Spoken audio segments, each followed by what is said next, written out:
Browne too. You'd be surprised if you could tell Don gets knee with.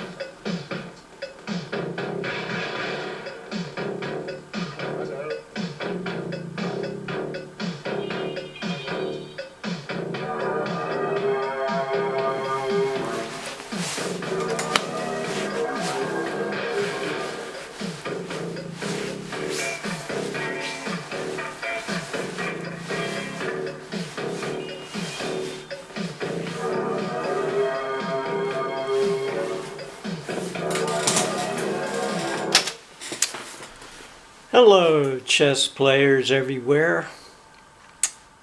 It's Craig Marr bringing you another edition of Mastering the Mental Game. Now today we're going to talk about one of the great players that I met during my career. Walter Browne is a man who needs no introduction, 6-time U.S. champion. You know, he lived only maybe about 5 miles away from me. So I had the privilege of being around one of the, greatest U.S. players of all time. And I believe that Walter is in the Chess Hall of Fame. Anyway, I can't really say that, we were close friends because, we competed a lot in the same tournaments. But toward the end of his life, we became friends. Walter was a ferocious competitor. And if you if you played him, but not too many people knew the Walter Browne when he was away from the chessboard. The thing was that he loved all games, and he was a good tennis player. He was very good at poker and backgammon and anything, similar to chess involving chance and calculation and risk. He was just terrific at because he loved all of these games. Other games that Walter played were like pool, and he played horseshoes with me one afternoon. And I was amazed at how good he was at horseshoes. Anyway, he lived life to the fullest, and he was not only a tremendously strong chess player, he was a showman. He loved to put on a show. It's too bad chess never got on TV because Browne was the show in the last 5 minutes of most of his games. Because Browne was a habitual time pressure addict. You'd see Browne wriggle, fidget, and squirm as his time ran down in tournament games. And he was among the probably 2 or 3 most talented players that I've ever been around in my long time in the chess world. Walter was a beast. I mean, when he was over the board, I called him half man, half Browne. But anyway, ill health kind of crept up on him in later life, and he lost some of his voice, but his mind always remained sharp, even in his 60s. And I saw him play last in an all-master blitz tournament just a few weeks before he died, but he will definitely be missed. Anyway, this was a game. Today's featured game was played me against Walter Browne. Walter had the white pieces against me, and the year was 1998 in Walnut Creek at a fast time control. So anyway, Walter had white, and he opens with d4. Now, Walter originally started out as a king pawn player, but eventually, like me, switched to d4. But your style never changes. He was always a very aggressive player, always looking for tactics, you know.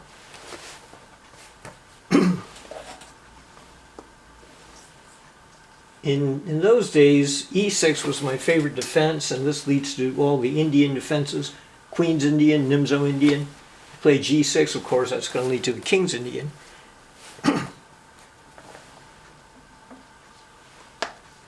This is the move preferred primarily by most grandmasters today. Knight c3 leads to the Nimzo Indian, which theory considers to be equal. And the Nimzo is one of your best weapons at the higher levels. Now this move I'm playing is not that normal. Now, in other words, it's not played very much at the grandmaster level. Maybe there's something wrong with, this is called the Bogo Indian defense. This became my main defense in the 1980s. Why did I play it? Well, first of all, you're kind of getting your opponent out of book, because most masters do not play this move. So, they're already a little bit surprised. Now, there are three moves here. You can go back into the Nimzo. You can play Browne's move, or you can just play Bishop d2. Bishop d2 is the most common. But Browne's move, the purpose of this is to play a3 and get the two bishops. And black captures, then that's what happens. But anyway, I played a move that's not really recommended by theory. Theory does not like this move that much, and I'm not sure why. I'm really not sure why d5 is frowned upon by theory. But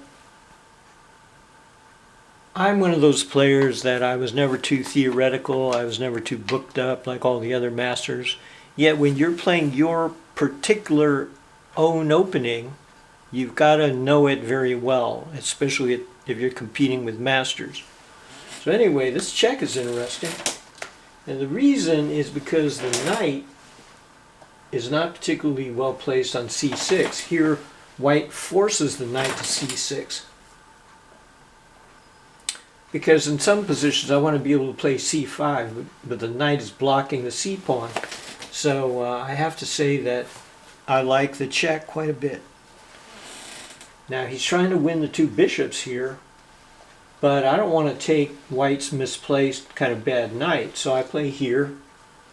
Now if I go back to d6, c5 may win a tempo, so I'm trying to gain a tempo here.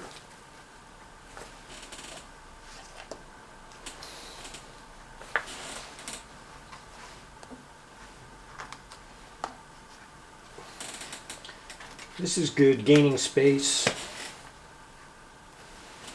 Now we didn't know what to do, Look for something active. This is good. Knight has to retreat, and white has gained some time by this maneuver.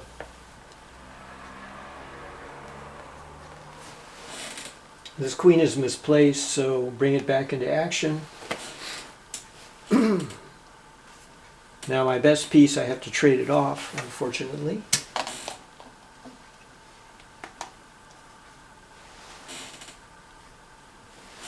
Now I don't like these pawns like this, so I can play c6 or I can play a6, breaking up the pawn.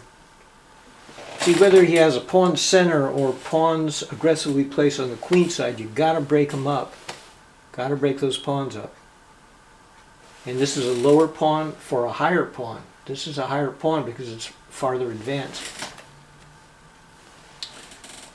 This I don't really know if is good by white, because now my bishop is coming out. Now here's where we're going to pause for just a minute and see what black plays here.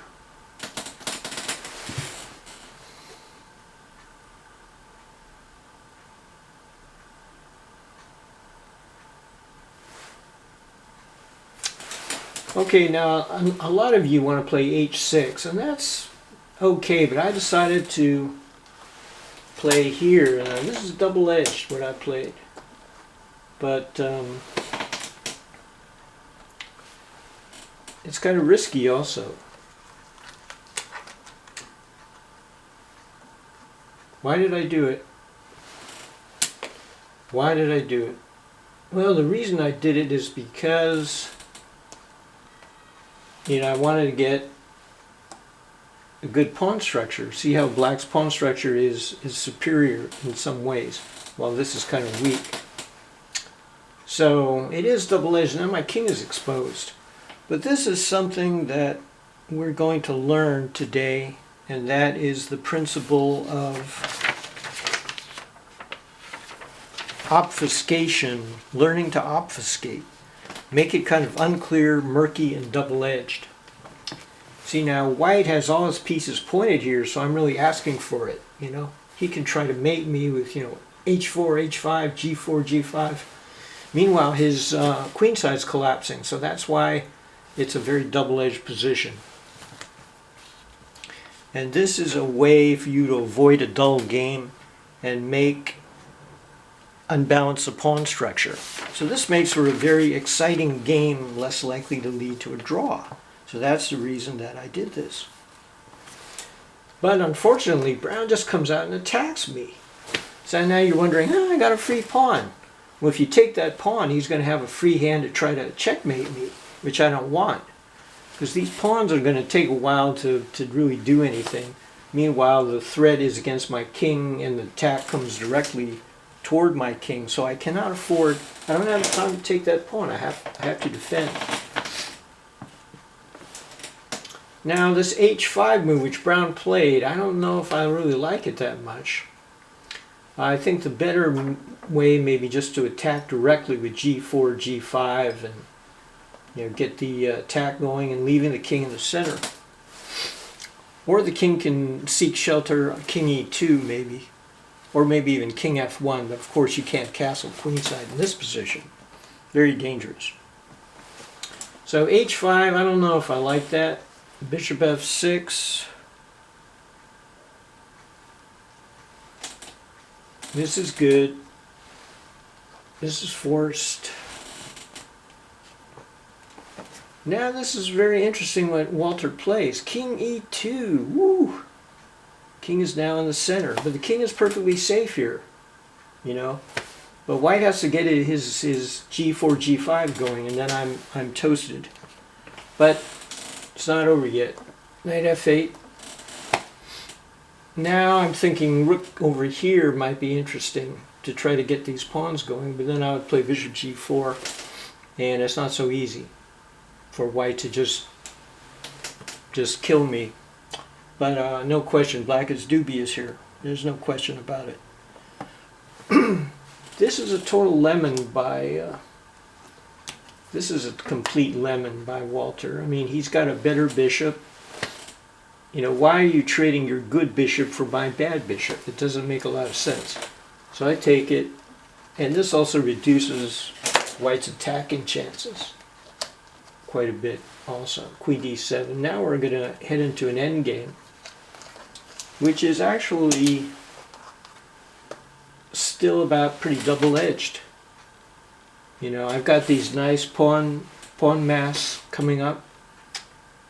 So the pawn situation is extremely unbalanced. So that leads to more of an exciting and interesting game. Now I kind of like this. The computer doesn't like my b6 because I'm threatening c5.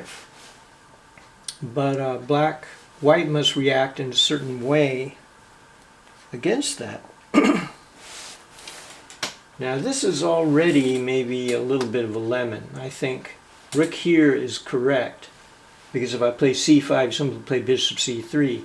So Brown is already kind of missing the boat here.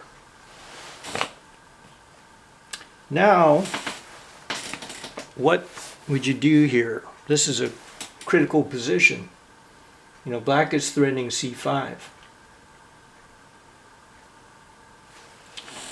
This move by Brown, it's a terrible move.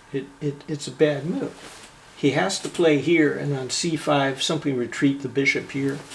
And then once you get that pawn, white is just fine here. This is the beginning of the end for Browne. So his idea was c5, rook a c1. Okay, he's threatening to win a pawn. Now I just come back here, and now the pawn is fully protected. So eventually he's going to have to give ground here.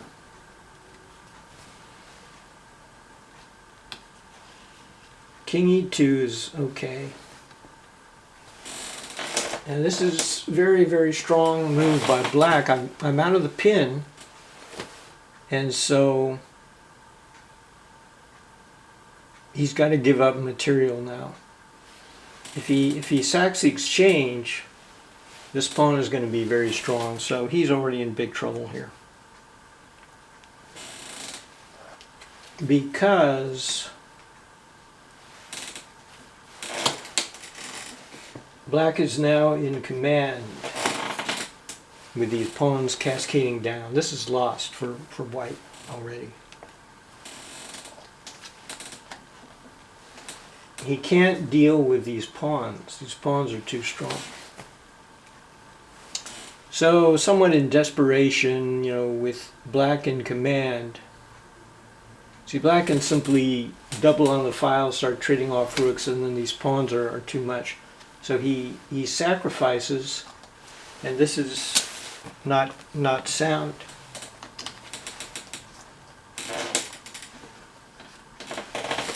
Now he's just a piece down. Knight e5, knight takes, rook takes. Now white has a little bit of compensation, but it's clearly not enough.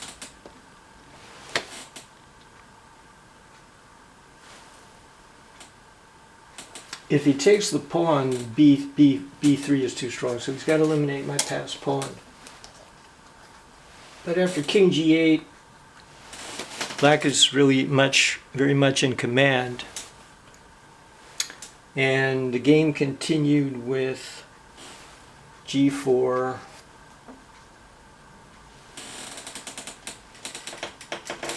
back for defense.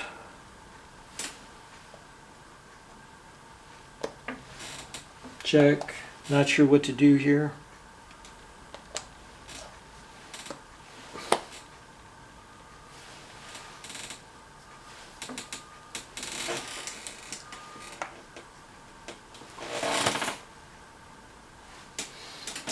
Anyway, black being a piece up went on to win. So long, and thanks for watching.